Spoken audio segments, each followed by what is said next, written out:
ready, Mama? Okay. Mama and Grandma just gonna read a story before bed. I thought I might share it. The singer above the river. Look, Mama, see the picture? The singer above the river. A heartbroken girl once wandered the banks of the Rhine River. Her lover had chosen to marry someone else.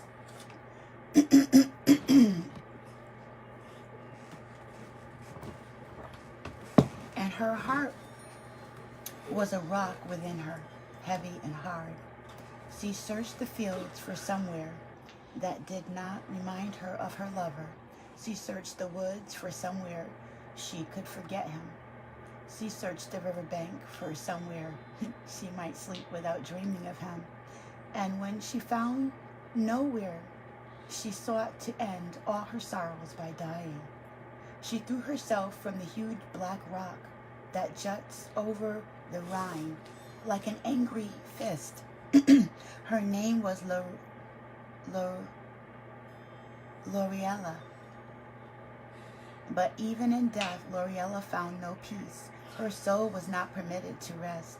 She was doomed for taking her own life, to live on in the shape of a nymph, perched on the cracky rock from which she had fallen.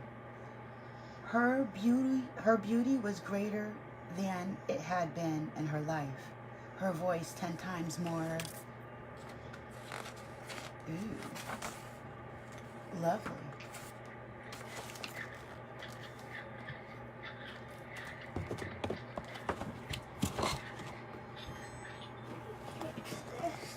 Yes, sure. This is the beginning picture, and now we're on to this picture here. It's the second picture. Oh. So she jumped off a cliff. Mm-hmm. And she tried to die, but she didn't. Well, she died, but she went into some other realm, it looks like. Let's find out. And she's more lovely than she was, and she has her voice. And instead of not being able to remember her lover that she wanted to forget, she's doomed to live forever and perched on top of the rock that she jumped off of, that big black rock. Interesting. So she's stuck there? Yeah, like a ghost. But let's find out what happens. I don't know. Okay. And the name of the story is The Singer Above the River. It's a German legend. Lovely. A German legend? Yeah, I'm reading you a fairy tale. See? Book of fairy tales. At school, there was a German person named Hitler. He was very bad in history. Mm-hmm. He certainly was. Do you know a lot of the stuff that man implemented is still going on today? Yeah, he killed Jews. Yeah, he didn't just kill Jews, honey. I know, he killed other people who didn't have blonde hair and blue eyes. Well, not exactly. He killed people who didn't have a certain genetic look, but they all didn't have blonde hair and blue eyes. Some of them had brown hair and brown eyes. But he particularly liked the blonde hair and blue-eyed ones, they say. Because of a genetic code, something that he was looking for within the recessive gene. Okay, anyway, back to the singer above the river. Nothing is ever just simple anymore. Okay, let me read that last sentence, sweet pea. Her beauty was greater than it had been in her life, her voice 10 times more lovely. But in the place of grief, she nursed a terrible hatred for young men.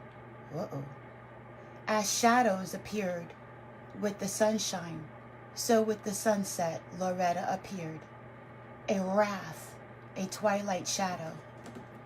Any sailor looking up through the dusk as she sailed by might see a white arm beckoning him from the summit of the cliff, a sweet face barely distinguishable in the half light would call to him, sing to him sing such a song that he felt himself falling toward it.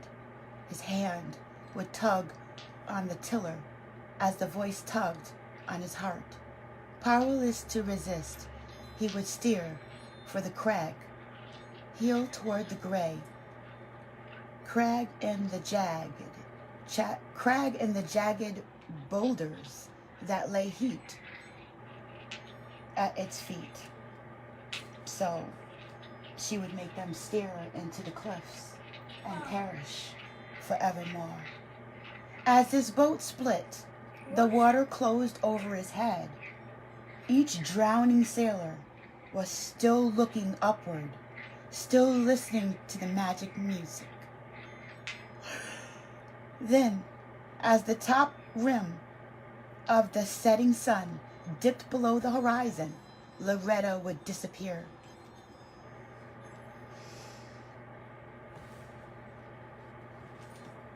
They said, cool, baby. They like it.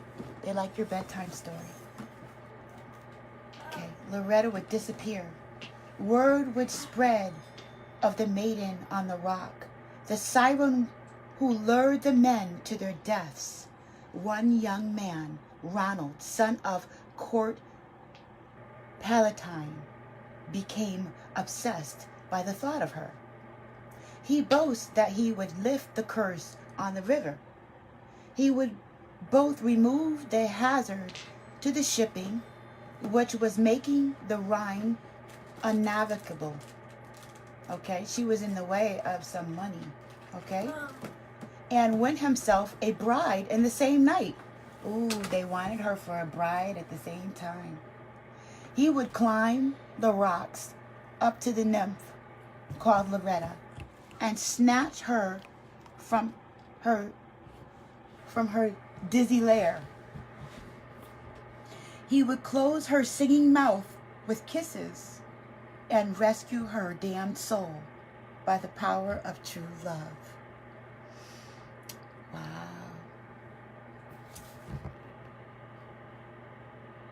In short, he fell in love with the idea of Loretta and believed there was nothing he could not do, because that is what love does to a man.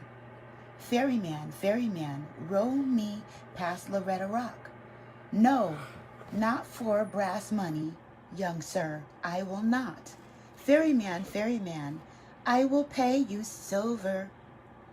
Not ever silver, young sir, would make me row by the Loretta. Ferryman, then I shall pay you gold. The ferryman hesitated. How much gold? Enough, said Ronald. So late in the afternoon, the ferryman settled his oars and the rowlocks and rowed out into the current. With Ronald standing at bow, the ferryman kept his back always to the rock so that he could not glimpse the nymph and succumb to her magic. But Ronald fixed his eyes on her.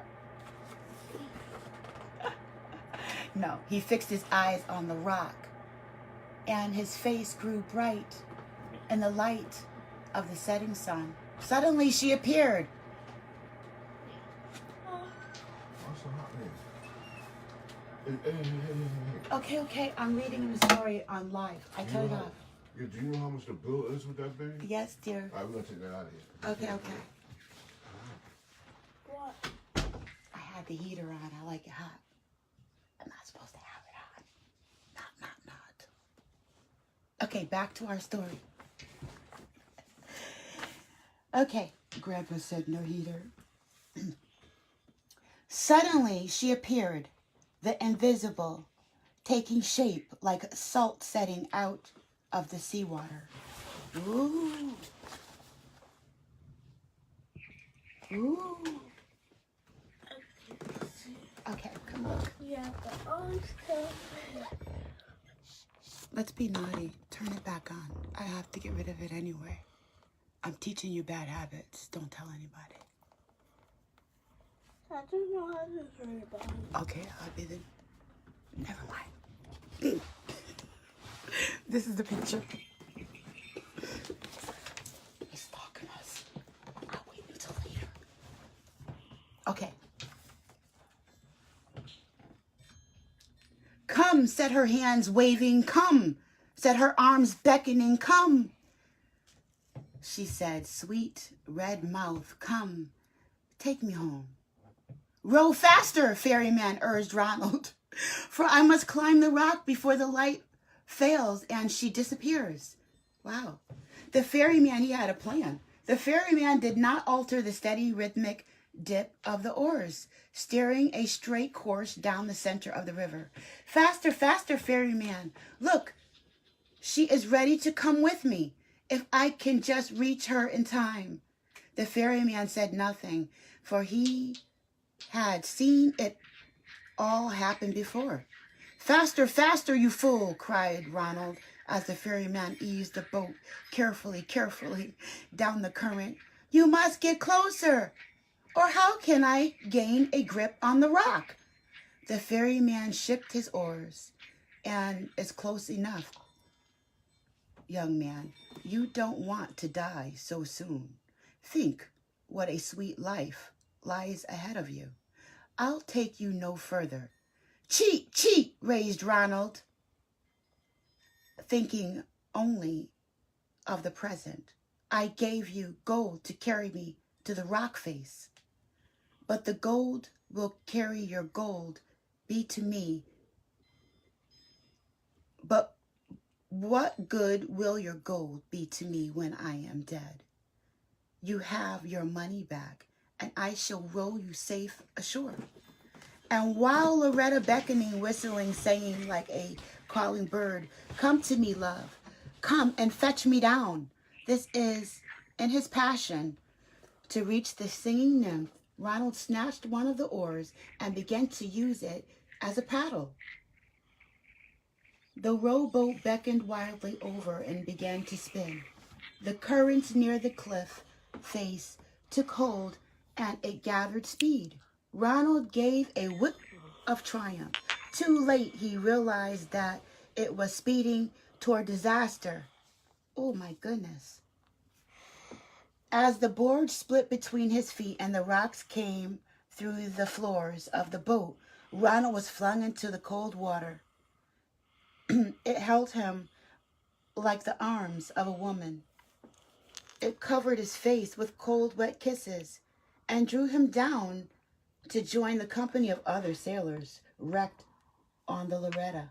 The nymph, high above, smiled, kissed her fingertips, and leaned over the cliff edge, waved down at the drowning men, laughing. Oh, how hideous.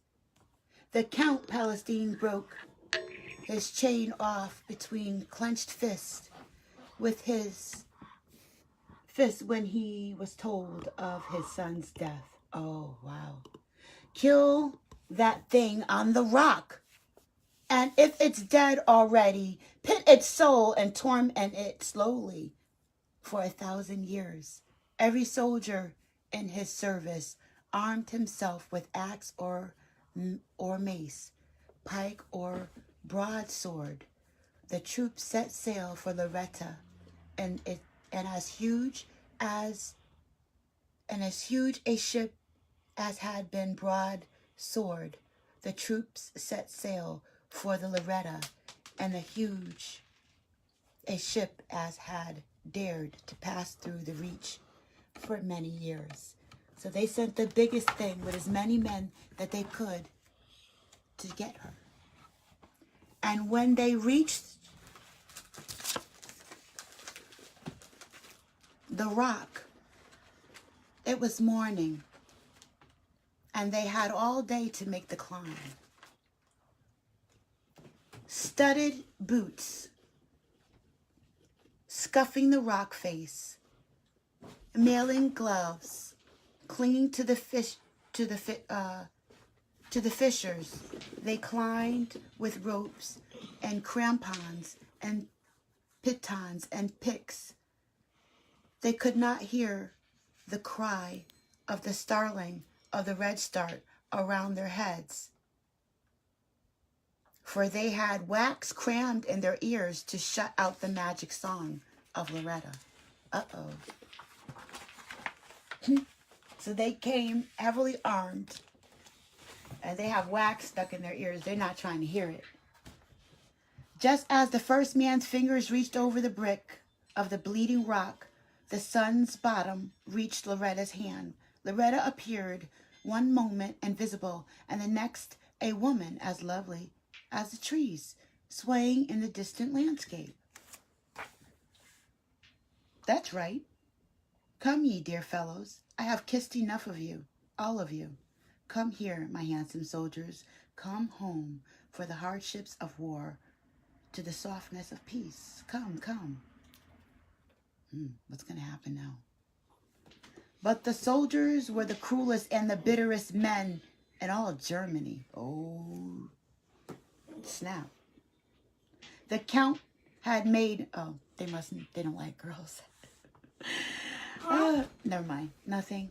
The Count had made certain of that. They had no daughters, no wives, no sweethearts. See, I told you. As they clambered into the flat top of the black outcrop, Loretta could see their ears stuffed with wax. Their hands holding maces and pikes and swords. Disappear, demon! For the Count of Palestine himself had called for you to die, or, if you are dead, for your soul to be pinned and poked like a pig.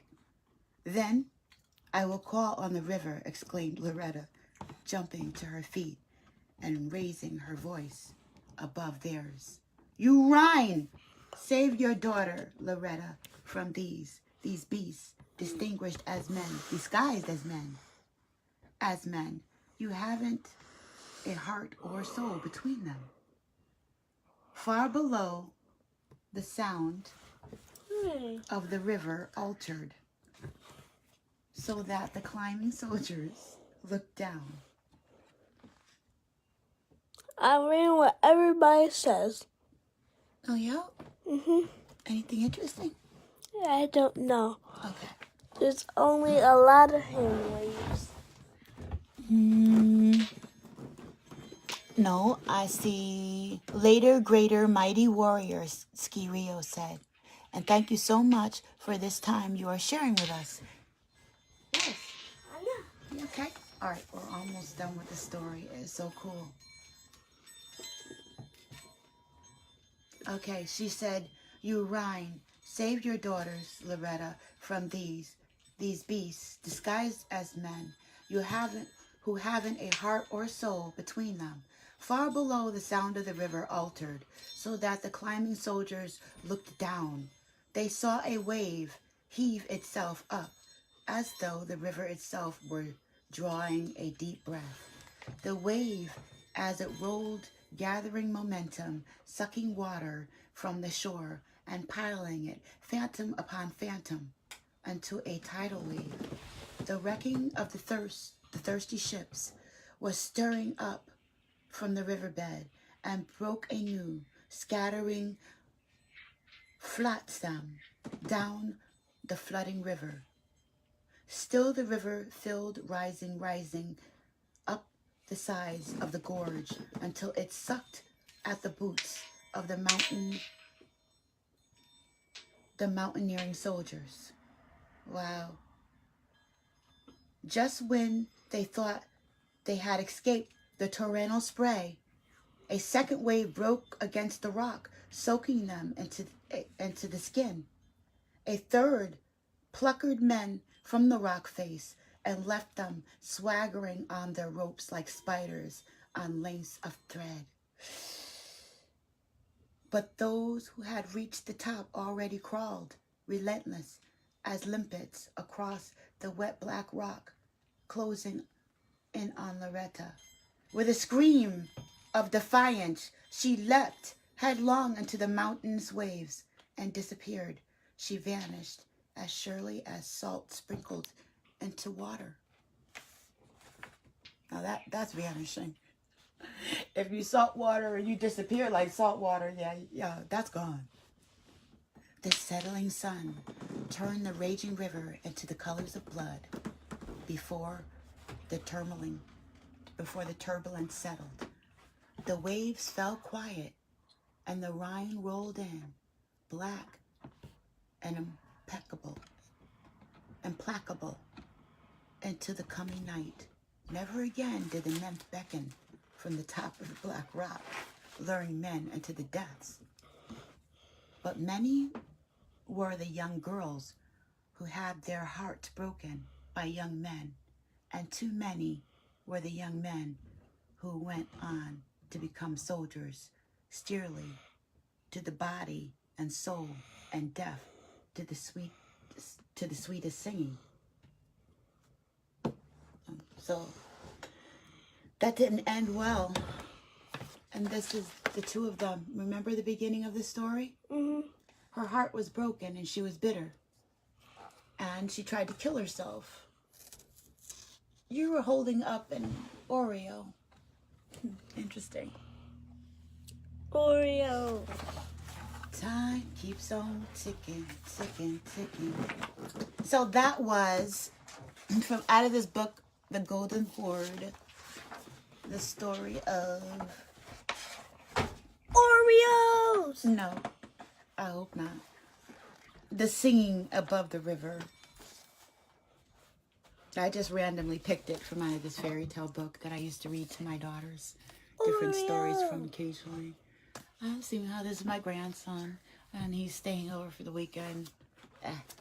You know. He's got his Oreos, and he's playing with my steel balls. Medicine spheres. Okay, so we're done with that, right? All right, see you later, sweet pea. Love you. You can go back to your game now. Adios. Grandma does it again. What? Much love to you and yours. That was our bedtime story. I'm out. Oreo! My hug.